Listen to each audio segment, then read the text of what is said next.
What makes a hero?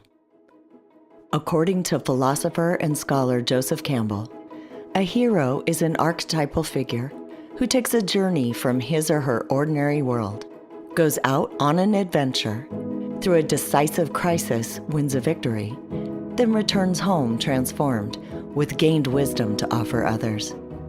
This podcast features inspiring stories of real people on the hero's journey and the pivotal moments that changed the course of their lives forever. To me, that's what meditation is all about.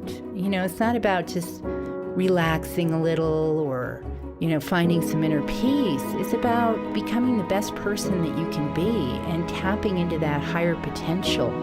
Known affectionately as the Brain Whisperer, Kelly Howell has been in the ears of countless people, including mine. Her soothing meditations have helped me fall asleep on many a restless night. She didn't become this calm, clear voice of healing without pain and sorrow. I'm thrilled to share her journey of loss, searching, and revelation. May you be inspired as to what is possible in your own life. I'm Belinda Lambs, and this is The Moment When.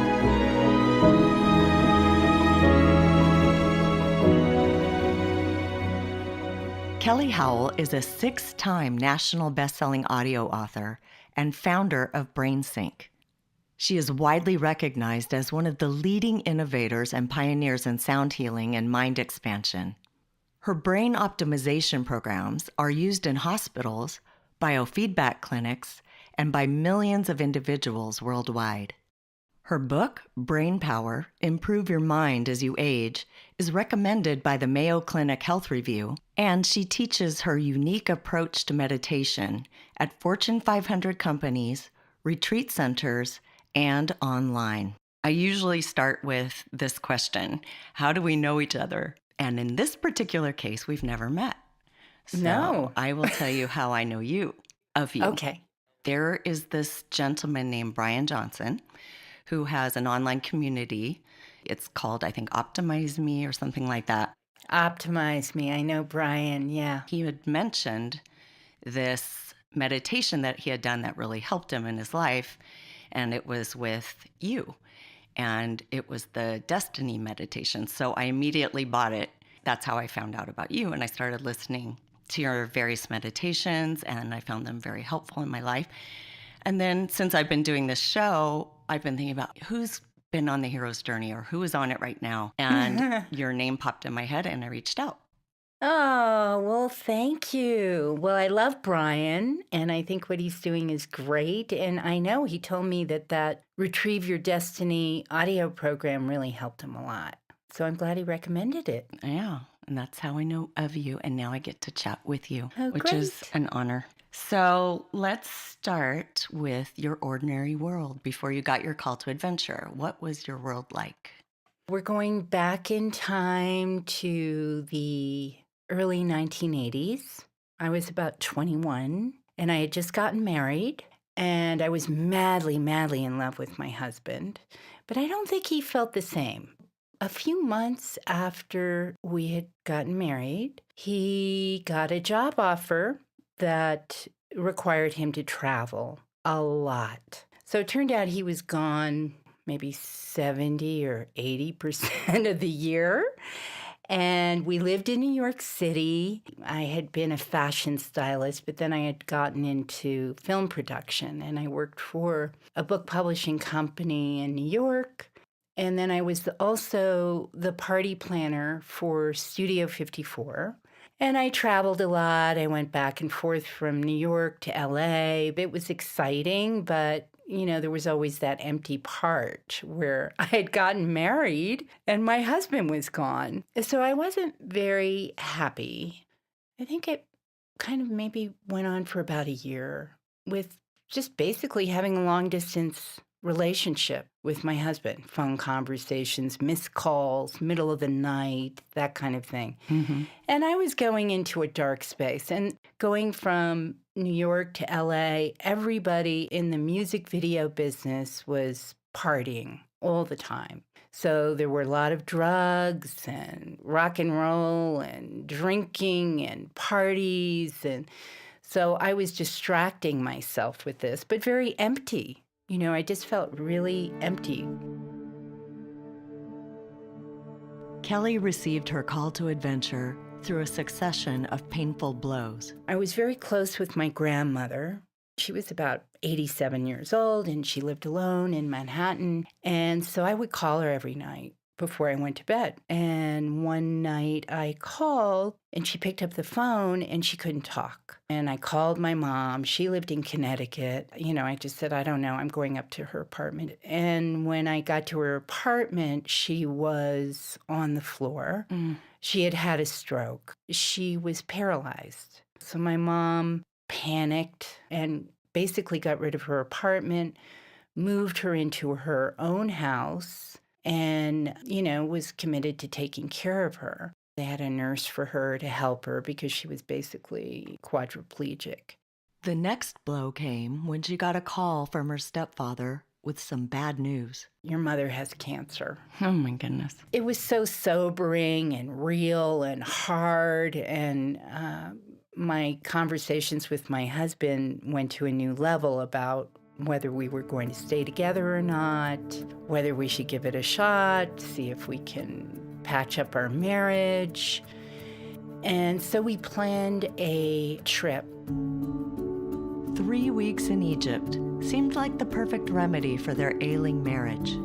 Since her mom was now responding to cancer treatment and went on a getaway herself, Kelly felt free to leave the country. Or so she thought. It was Christmas Eve, the night before their trip. Kelly and her husband were out for dinner with friends in the city. We were having champagne and laughing, and it was snowing out, and, it was all Christmassy, and we were going to leave on our wonderful trip and get our marriage back together and live happily ever after and all that. In the middle of dinner, this voice, actually, it's like an energy and a voice came through my body, and I blurted out, "There's going to be an accident." Everybody looked at me like, "What are you talking about?" And I just laughed and changed the subject because I was kind of shocked. The conversation went on, and the whole time I'm sitting there thinking, what was that? We left the restaurant. They were all going to a party, but we had to go home because we were going to pack. So we got a cab. They opened the front door of the cab for me to get in, and I thought, I don't know, if there's going to be an accident, maybe I shouldn't be in the cab. I was scared. So I got in the back of the cab, in between my husband and another friend, and then there was another guy in the front, and we're going downtown, and it's snowing, and we're singing Christmas carols, and it's just happy, and I woke up in the hospital.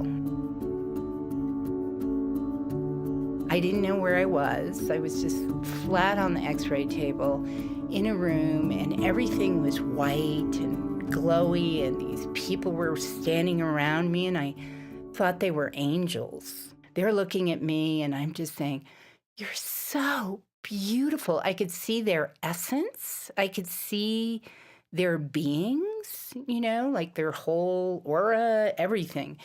And they're looking at me going, "You're going to be okay. Don't worry." And I'm like, no, you don't understand. You are beautiful. And then I pass out again. And the next thing I know, I'm in a gurney in the hallway. And I'm just like, where am I? And then I hear my husband. He goes, "We're in the hospital. We were in a car accident." Those fleeting moments of hope were dashed, one after the other. Although everyone survived the crash, Kelly had broken her neck and was paralyzed in her left arm. Her mom, who was thought to be better, had to be airlifted from her island vacation. The cancer had spread to her brain. She wouldn't be able to take care of Kelly's dependent grandmother any longer. And then, within a month, Kelly's husband moved out. I was very lost. I had no anchors. All the friends that I had were gone because it was sort of, you're in a relationship and you have all these other couples. And I couldn't work. I lost my job, and he had left. Your world just blew up. My whole world just completely blew up. So I was terrified. I was afraid to go out of my apartment. I had gone into a paranoid depression. In the hero's journey, the hero meets a mentor who helps them navigate their new world. Worried about Kelly's depressive state, her friend Allison suggested that she visit a clairvoyant who had been studied and highly rated in accuracy. After questioning the idea, Kelly decided to give it a try. So she took the train up to Connecticut for a session with Marcy. She's sort of like Glenda, the Good Witch of the North. She has blonde hair and she's blue-eyed and she lives in this little cottage, and her address, I'll never forget, was Wishing Well Lane. And she has opera music playing and little dogs running around. I'm like, I have never been to a psychic before. You know, it was really like, oh, this is weird. So I sit down on the sofa across from her, and she looks at me, and then her eyes start to roll back in her head, and she closes her eyes, and she just goes away. And then a couple of minutes later, she jolts back, and she goes, oh, I have to get out of there. Your subconscious is a mess. And I'm thinking, what is she talking about? I don't think I had ever heard that. I wanted to cry. You know, she can't even help me. She's just kind of picking on me. You know, like, you're a mess, she said. I wanted to leave. I just said, you know what? I'm sorry. I don't really have a lot of money and my life is trashed. I'm sitting there in a neck brace that I camouflaged with a scarf, and my face is still crooked, you know, because my head had slammed into the bulletproof divider in the back of the cab and had the concussion, brain injury, broken neck. She said, no, wait. She goes, you really need some help. And I'm like, yeah, I know I need some help. That's why I'm here. And then she gave me this book. And she said, I want you to just read the meditations in the back of the book into a tape recorder. Do you have a tape recorder? I was like, yeah, I have a tape recorder. She said, so you read them in, and then you listen to it every night before you go to bed. And she said, this will help program your mind and clear out your subconscious. And I'm thinking, I hate the sound of my voice. I can't do this. Kelly took the book back to her empty, lonely apartment in New York. Sitting on the edge of her bed, she recorded the meditations as Marcy had prescribed. Every night she listened and would fall asleep before the tape ended. Marcy had told her that it didn't matter if she fell asleep or not. Just treat it like a sleeping pill. After about 2 weeks, I started feeling better. Like the headache started going away. I started feeling more optimistic. I still had all these things going on with my mom and grandmother, but I started feeling like I was getting better. And then I started having all these synchronicities happen. And it was so bizarre. Like somebody called me from California who didn't know what had happened, you know, that I'd broken up with my husband and my mother was dying and all that. He said, look, I have a friend who's got this really sweet place in LA in the Hollywood Hills, beautiful view, and she leaves every summer. She's looking for somebody to sublet her apartment. And I know you come out here a lot, and I thought maybe you might want to rent it this summer. And here it is, and it's like March or April, and I'm thinking, wow, that would be great. But I don't know what's happening with my mom. And somebody else called and said, I have a project that I'm working on, and I was wondering if you wanted to come out to LA this summer and be the associate producer on. And then another person called, and he said, I have a friend. Can I give him your phone number? I just think you guys should meet. He knew that I had separated with my husband. So it was sort of like Insta boyfriend, apartment, and job. In April, Kelly's beloved mom died. In May, she moved her grandmother to a new home. And in June, Kelly moved herself to the promising glitter of LA. Life revved back up to the fast lane, where she distracted herself from all the losses she had left on the East Coast. The little tape had been set aside. I started feeling the grief and the pain and the loneliness and the heartbreak. And, you know, it was just gradually all coming back to me. And I could only stay in LA for about a year, and I couldn't take it anymore. So I called Marcy, the clairvoyant, And I said, you told me a lot and you gave me that book and you gave me the tape. Can you teach me to meditate? And she said, yeah. And so I said, well, if I come back to New York, I can come study with you. She said, absolutely. Like, in a way, when I left New York and I left with my tape, I kind of resisted following the mystery, which was what happened with that tape? Why did that happen? Why were all those coincidences happening? Why was all this otherworldly support coming in to help me? I'm Belinda Lambs, and this is The Moment When. Today we're talking with Kelly Howell about the life-shattering events that led to severe depression and her quest to reassemble her world. Her story continues. Kelly moved back to New York and slept on her dad's sofa while looking for a place to live. It was during a medical checkup that her doctor learned of her housing situation. He just happened to have purchased an apartment in the West Village and offered it to Kelly as a sublet.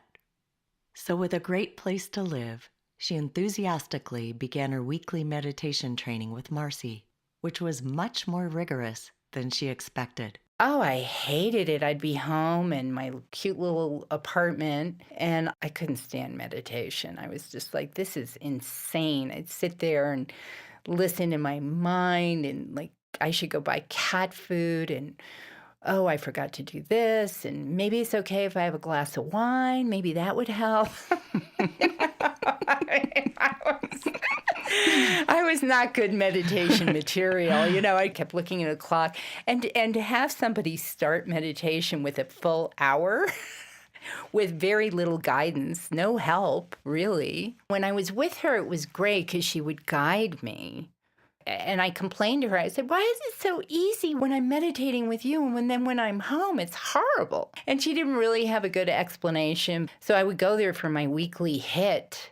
And then I'd get home and it was just back to the boring, horrible meditation practice. So Marcy had like little things for me to do because I'd call her and I'd go, I meditated and nothing's happening and I don't feel better and this isn't working. So she said, okay, well, you have to meditate at the same time, same place. And maybe you should get a crystal or... Did you have any skepticism at that stage, or were you just all in? I was fully in. I don't know why.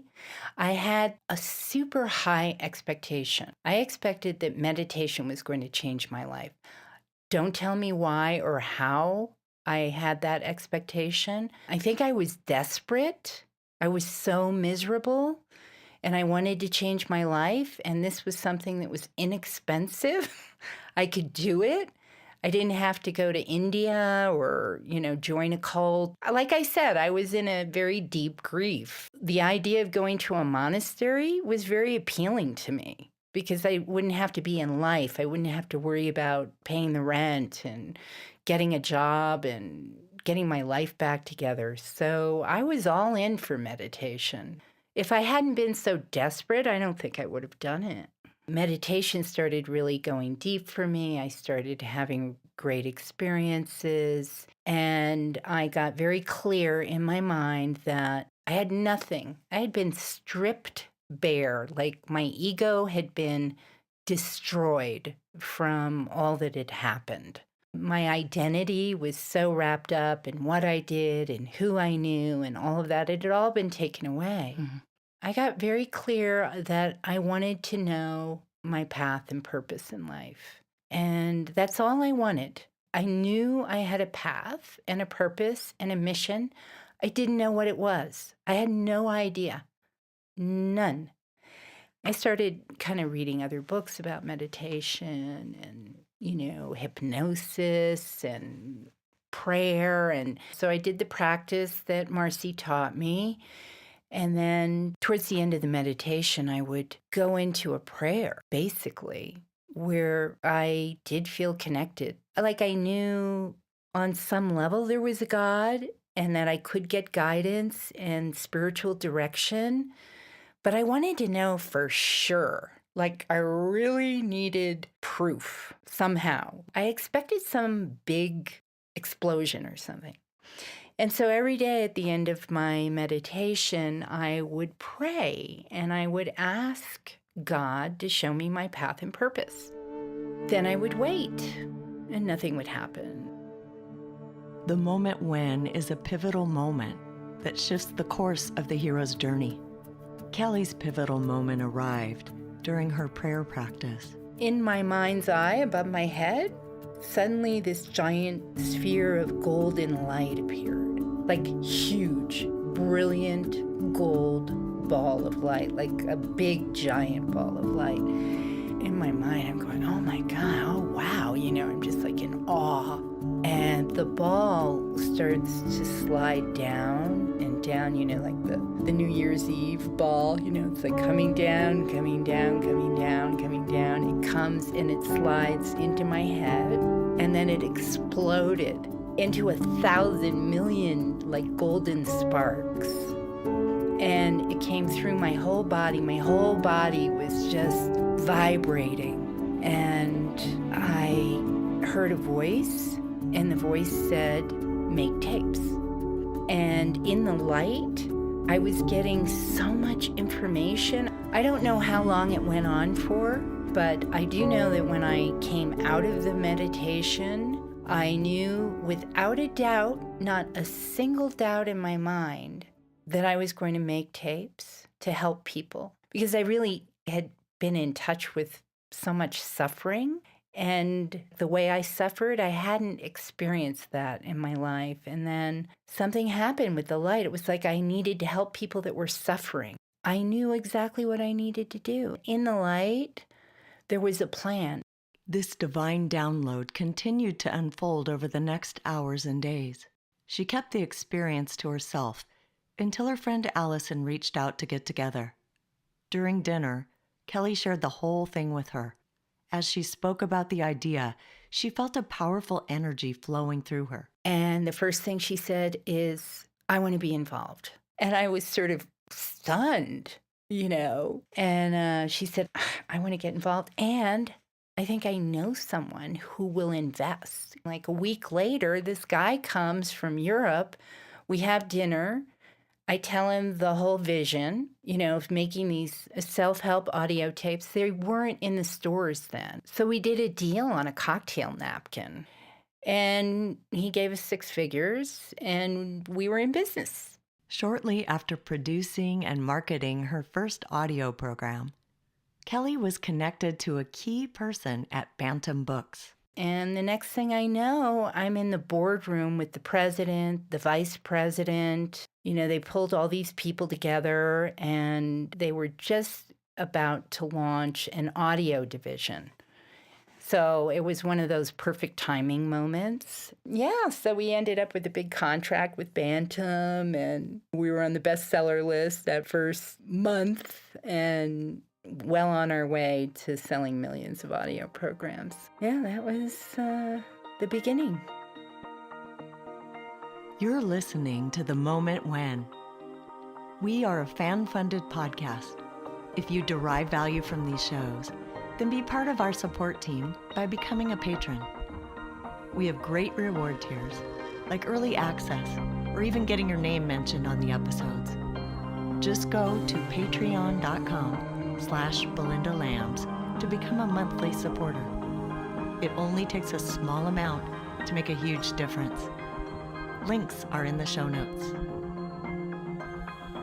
Today we're exploring how tragedy can birth divine inspiration with my guest, Kelly Howell.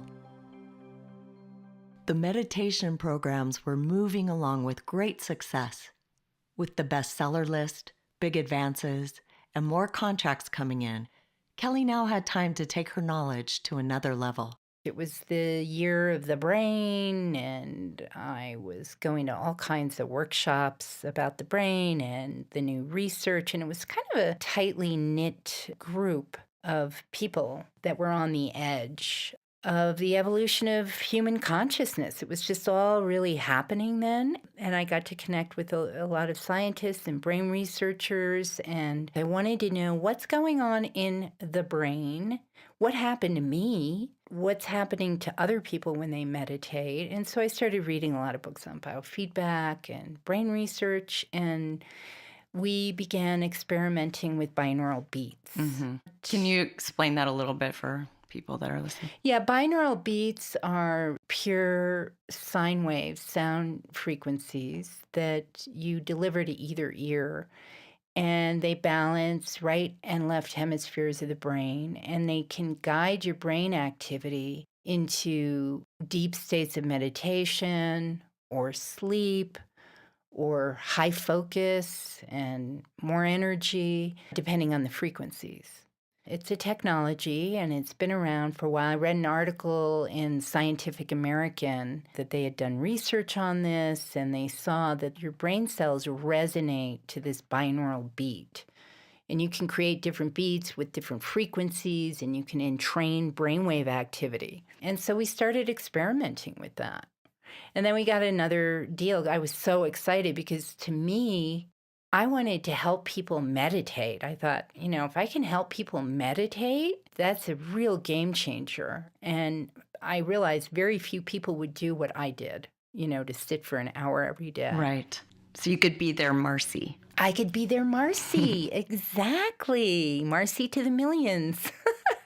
Kelly's knowledge of life-altering brainwaves continued to expand. When you get into the deepest state of meditation, theta, which is where I was when the golden ball of light came down, you can reprogram your mind based on biofeedback. This is like one of the most powerful states of consciousness that you can go into to make really profound changes. Your visualizations have more power and impact. You're very receptive in theta, so you can absorb new information more easily. So they've done a lot of biofeedback research where, they've helped people with addiction. So you can unlearn habits and addictions in the theta state. That's incredible. So it's a very powerful brain state, and I think it's key to meditating and manifesting. So, like, if you can go into the theta state with a vision or a request or inquiry, anything can happen. It's very powerful. It gives you access to the subconscious mind and the superconscious mind. So you have access to information and knowledge that resides beyond your normal conscious awareness. Theta is a timeless state of consciousness. You're in a waking dream. It's vivid imagery. So you have access to this whole other part of your consciousness that beta suppresses. Like right now, we're in beta. We're in our everyday, normal, sitting in our recording studios, looking at the meters and talking to each other and all that. We're in beta. And that suppresses this non-ordinary level of consciousness. So you can't really be in both at the same time. Yeah, well, it's interesting that you went down the science path to try to understand what was happening. I was just really curious. I've always been curious. Like, why is this happening? Why is nothing happening? How do I make this happen again? I had to kind of backtrack. I had had all this information kind of come to me, and then I had to get educated on it. How do you reprogram the subconscious mind? The hero's journey isn't complete until the hero returns home with the elixir to offer others. That very first tape that I made, my little homemade tape, I remade it, and it's called the Secret Universal Mind Meditation. And it's been very profound for a lot of people. I can't even say how many thousands of emails I've gotten. But it started with tapes, and now it's streaming and MP3 downloads. So my website is brainsync.com. And that's where I have all of my 60 albums that are everything from guided meditations to subconscious reprogramming to just straight up binaural beats and music for focus, concentration, sleep, sort of addressing all of our day-to-day needs. And then I've just started a new website called kellyhowell.com. And I'm launching a meditation masterclass where we focus on getting into the theta state and learning how to use that very powerful state of consciousness to manifest what you want in your life and transform anything. To me, that's what meditation is all about. It's not about just relaxing a little or finding some inner peace. It's about becoming the best person that you can be and tapping into that higher potential. So that's my main focus, is teaching people how to create their lives through meditation. It's been such a gift to be able to help people. And to really know that I've helped people, and people have had everything from healing to, meeting their mates and making money and launching their careers. I can't think of anything better than that. That's what gives my life meaning. And so that's my elixir. I shared a few thoughts with this wise and generous soul. When people go through suffering, it can be so crushing. And you were crushed. Your body and your shattered, shattered everything. And I think what you're offering is the possibilities of what can come through the suffering that all of us go through in some way in this life. I don't know anybody that hasn't had something challenging. And I think it's just part of what this is. But what I see that you're offering is hope that you can take that and use it to not only heal yourself, but to spread healing and love and encouragement to other people, and tools and skills and how to get there and how to work through it. And sadly, not everybody goes on that path. But I think that you're offering that awareness that it's possible.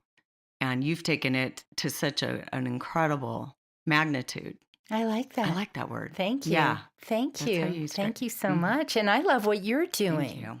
It's just a beautiful thing. Also out of pain and struggle and question and now what, and thank you for being so willing to do this without knowing me and trusting the request and being vulnerable. And I wish you all the best, and I'm excited for your launch.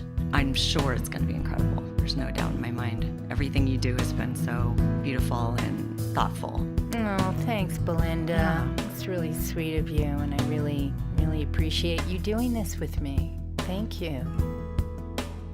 You can learn more about Kelly and get on the list for her meditation masterclass at kellyhowell.com. You can also find her meditation audio programs at brainsync.com and on her phone app, Meditate Me. The Moment When is produced by SOULMINE Productions. Music is composed by Jeff Lambs. This episode was sponsored by these generous patrons: Jean and Susan Miller, and John and Karen FERRARO. We are a fan-funded show, and your contributions help to bring these inspiring stories for you. You can show your support by becoming a monthly patron at patreon.com/BelindaLambs. We welcome your social media love by following and liking us on Instagram at Belinda Lambs and Facebook at The Moment When Podcast. And we would be so grateful if you would take a few minutes to subscribe, rate, and review us on iTunes. You can find all the links in the show notes. Stay tuned for more fantastic episodes coming out each month for your inspiration and transformation. Until next time, I'm Belinda Lambs.